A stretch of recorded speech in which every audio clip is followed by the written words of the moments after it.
Hi class, this is a quick video to show you finite and non-finite verbs. We've got a few characters there on this piece of paper, 5 characters, and I shall tell you their names in a minute.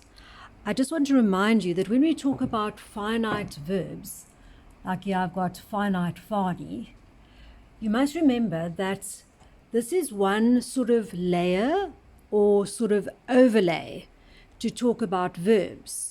There are other ways to talk about verbs, and that is if you're going to look at tense tables. So there I've got the tense tables on the overhead projector. That happens to be the present continuous tense. And you can see quite clearly that in the present continuous tense, you will use a subject, you will use an auxiliary verb, and what you call a main verb. The continuous tense happens to use the present participle. So to talk about tenses and to know how tenses are made up, which is on my tenses slide set, is one way to talk about verbs.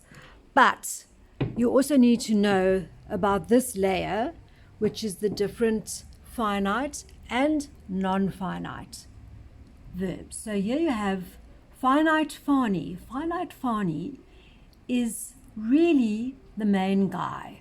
If he was in a sentence, he would be the verb that relates to the subject and which has a tense.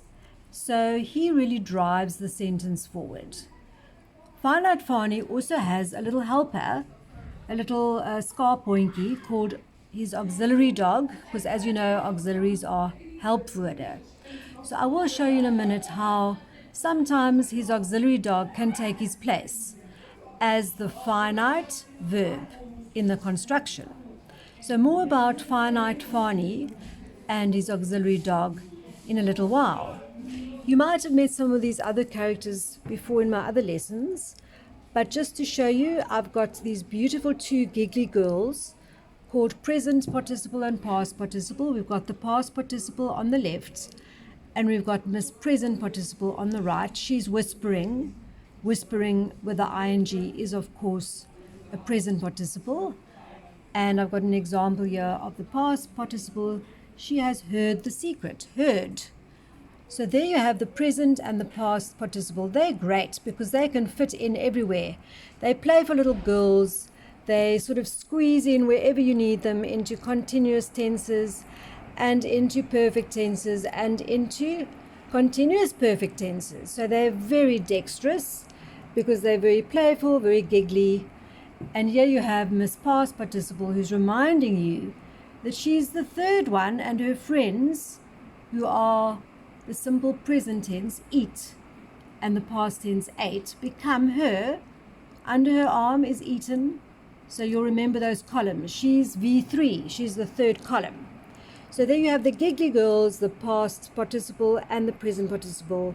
They are also non-finite. You can see they are definitely non-finite compared to Fani. Fani's quite stable and sturdy. He's the main guy. And all these other characters, whether it's your giggly little girls or your infinitive fairy or your gerund, they are not as substantial as Fani. They are always going to need Fani to be able to carry on. So our next character here is a beautiful fairy, the infinitive fairy, and there you have an example: to dance.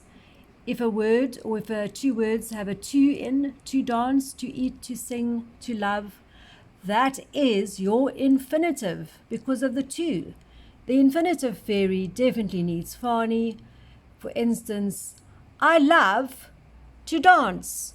Love in I love to dance would be fani, and to dance would be the infinitive fairy that can't stand on her own.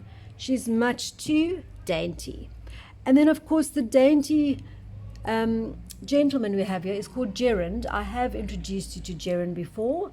He's definitely a bit of a cross-dresser from a different era because he's a verbal noun. Can you believe it, that a verb and a noun can come together? And there you had my example. We have my example from a while back. Swimming is refreshing. Swimming is your gerund. Refreshing is, of course, the adjective because it describes swimming. Drinking is refreshing. Remember I told you guys about gerund and his drinking? Or you could say posing is cool. Posing is your gerund. So the gerund also ends in ing, very much like your present participle. But it has a completely different function because it's a combination between a verb and a noun. And you get that noun sense because you can say swimming is an activity. It's an actual thing. Swimming is a noun, but it's a verbal noun. So you can see these characters that are here to the right of finite Fani are a little bit sort of lig in die broek.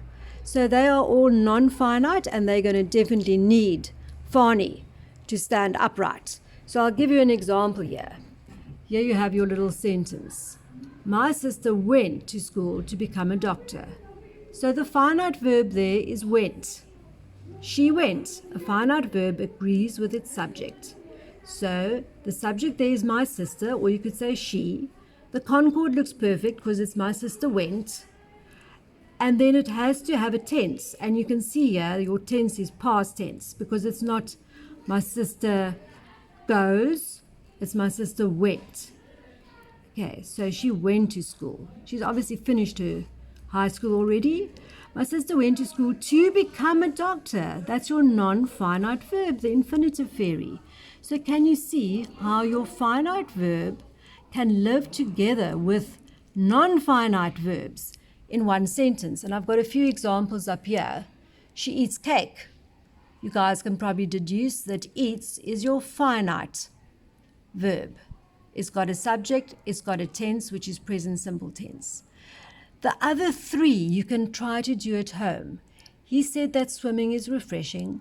I am jogging at 4 p.m. today. I have finished my homework.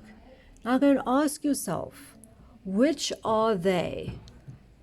He said that swimming is refreshing. I've given you a clue over here with our wonderful cross-dresser. I am jogging at 4 p.m. today.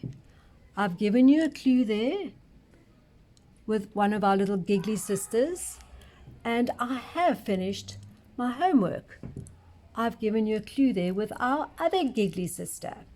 So it's not that difficult as long as you can see that these things combine very often in one sentence to create the full meaning of the sentence. The finite verb is usually closest to the subject, and the others are strung around it somehow. I just want to refer you lastly to your book Spot On. It's got exactly this discussion. It just says it in a slightly different way. The words "we're listening" together make up the finite verb. So yes, you could say that. So you could say that the words "am jogging" in "I am jogging at 4 p.m. today" make up the finite verb. However, I prefer to not get it so confusing. I like to say jogging, we know, is a present participle. So what is am? Yes, it is an auxiliary, but in this case we call it something special. We call it the finite auxiliary. So in that way you still have your finite verb combined with your non-finite verb. I am is your finite verb, the am, and jogging is your non-finite. And of course now you can go back to Fani and remember his beautiful little dog, his auxiliary dog, who's the helper.